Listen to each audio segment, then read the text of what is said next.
Hi, my name's Josh Anderson, and obviously I head up the office in Europe. We're going to change directions a little bit to more of a market access focus, and particularly I want to talk to you today about the changing environment in Europe and how that will impact our access into the market into the future.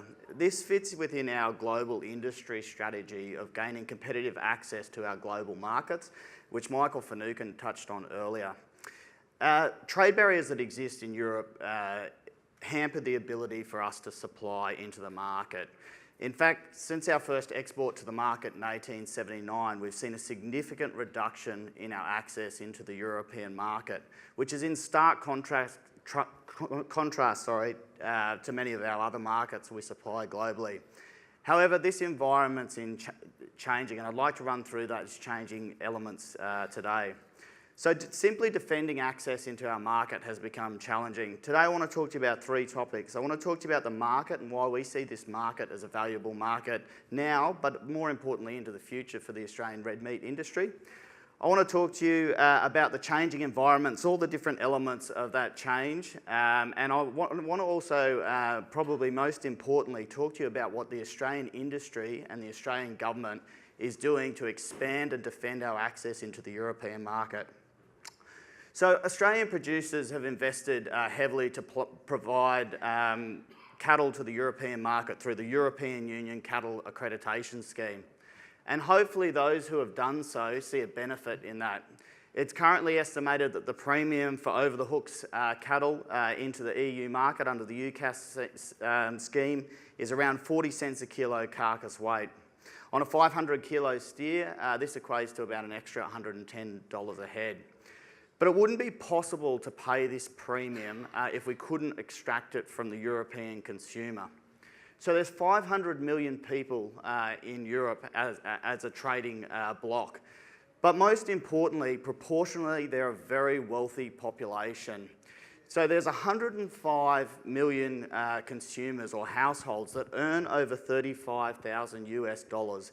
And we classify that 35,000 US dollars as an indicator of those that can afford our product in the market. They're also a significant beef consumer, consuming 8 million tonnes of beef a year, and have a demand for high quality beef, given that 65% of their production comes from a byproduct of the dairy industry. And lastly, and I guess probably most importantly, they've got a significant demand for beef into the future. By 2030, it's estimated that they'll need an extra 350,000 tonnes of beef in the market from outside sources.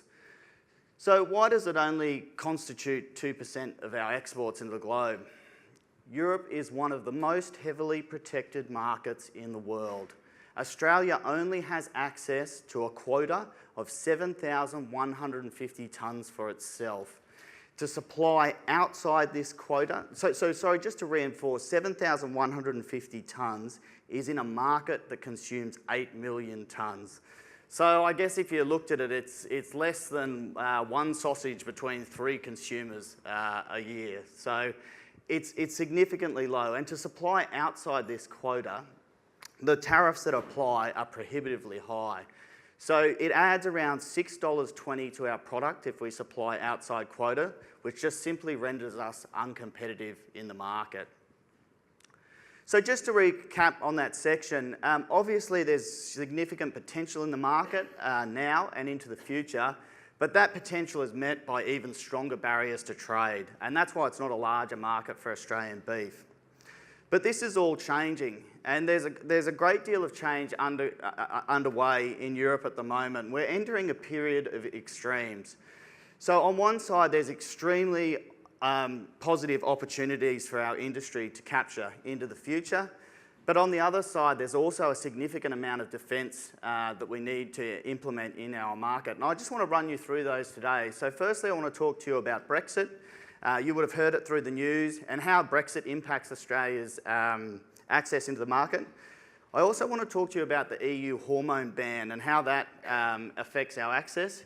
And then I want to talk to you about the Australia-EU FTA, which is a positive development in the market where we can capture significant access into the future.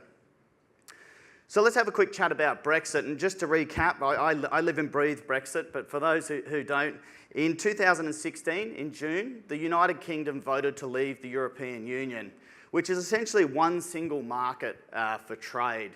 The UK handed in its divorce papers in 2017, which triggers a 2-year period for them to leave the European Union.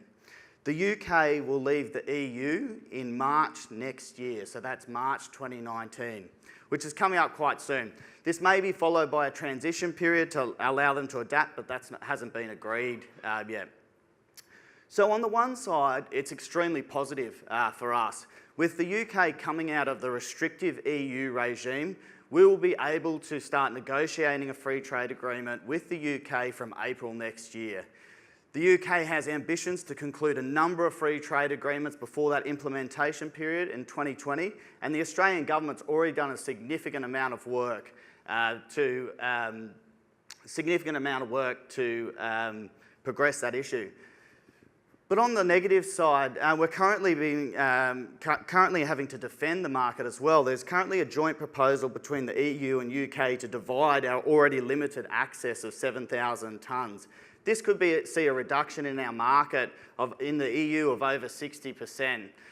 You know, we're being presented endless justifications as to why Australia should accept less tomorrow than it has today, and this rhetoric is nothing new. We certainly saw this when the UK joined the European Union and lost a significant amount of access. It's imperative for our industry that we defend our access into both of these markets. So I just want to quickly touch on the EU hormone ban. So Australia's grain-fed exports to the market are far greater than their grass-fed exports. And the reason for this is that we have access to a shared grain-fed beef quota that was set up by a dispute on hormones. Now, I won't have a huge amount of time to get in this today, but essentially the broad strokes are that in the 1980s, the EU banned the importation of hormone-treated product. The US took exception to that, and sorry, the EU did that citing that consumer health concerns were at risk. The US took exception to that and took them to the World Trade Organization court. And the dispute went on for a while, but the US finally won that dispute in 1998. So the EU refused to lift the ban on hormones, and essentially the US took trade action against them by applying very high tariffs to their product. As a resolution to this in 2009, there was a grain-fed beef quota set up to resolve the issue between the EU and US, but we gained access to that quota as well. That quota is now full, and competition under that quota is extremely fierce. The US industry have instructed the US government to take action against that quota, which could essentially see that quota disappear for our industry. This is a significant risk for our industry that we're monitoring very closely. But moreover, to a positive side, we will start commencing negotiations on an EU-Australia free trade agreement any day now. Where we are today is that the EU countries or the EU member states are currently endorsing the European Commission to start negotiating. And essentially, we hope to start negotiating over the next couple of months. This is going to be quite a long road, but certainly a once-in-a-generational opportunity for our industry to capture. Agriculture will be the last element negotiated on this FTA. So I hope by next year my little man's climbed a few of those hills and we're getting closer to the agricultural negotiations. So just to summarise in this section, there's a huge amount of change going on in this market where we haven't seen a great deal of change in the past 40 years. This will impact Australia's access to the market, and we're working very hard to make sure it impacts us in a positive manner. But you're probably asking yourself now, well, what are we doing as an industry and as an Australian government to take advantages of these opportunities? Last year, the Australian industry highlighted these challenges to the Australian government and gained a commitment from them that they would pursue our interests in the European market. It will be now critical this year to exercise this commitment and make sure that we're not only defending but improving our access into the market. The Australian government in any negotiation on this level is extremely important. It's them at the end of the day that sits down at the negotiating table, and we need their support as an industry. So how do we gain their support as an industry?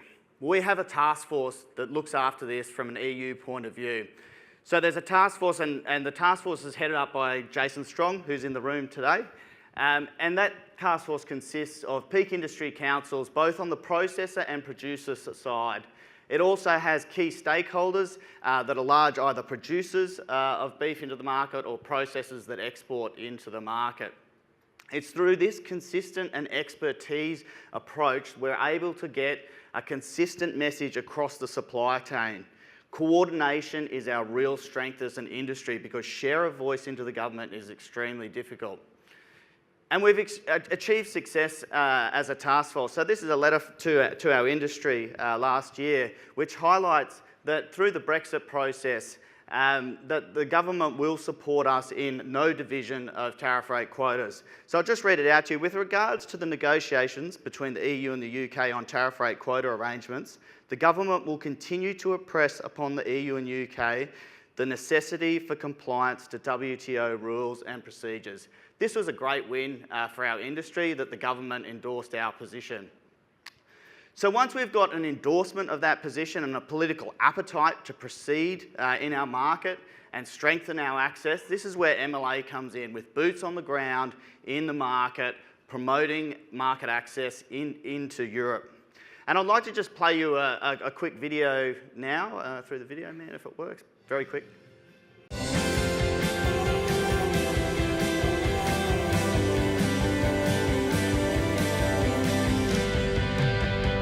It is our pleasure truly to bring you the best Australian beef and lamb prepared by, as you heard, the best chefs from Australia and Belgium.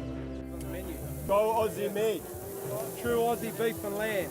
Es findet hier im Freien statt und es ist so frei und offen wie das Land Australien auch. We find it bizarre that there isn't a free trade agreement there already. It's long overdue, but now progress is going to be made and we're all excited by that.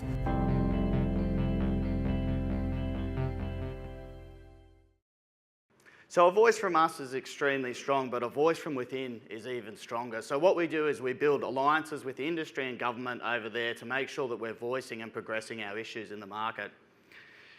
So just to recap on that section, a coordinated approach is absolutely key to maximising our success as an industry, and a coordinated approach with the Australian government. And I'm happy to say the Australian government absolutely endorses what we're doing as an industry in that market. So to recap on my presentation, very valuable market for the Australian beef industry now and into the future, however, met by strong barriers to trade. That's going to change over the next couple of years, and we're going to see significant developments in this market, so watch this space. And I hope you take away that the Australian industry is aggressively pursuing outcomes in this space to maximise our chances of success. So I guess lastly, to leave you with a thought, you know, defending our market, access into this market is extremely important. But we believe also gaining access into this market will future-proof our industry, and we will gain valuable action and insights into the market and be able to make this a long and sustainable market for the Australian industry into the future. Thanks very much for your time.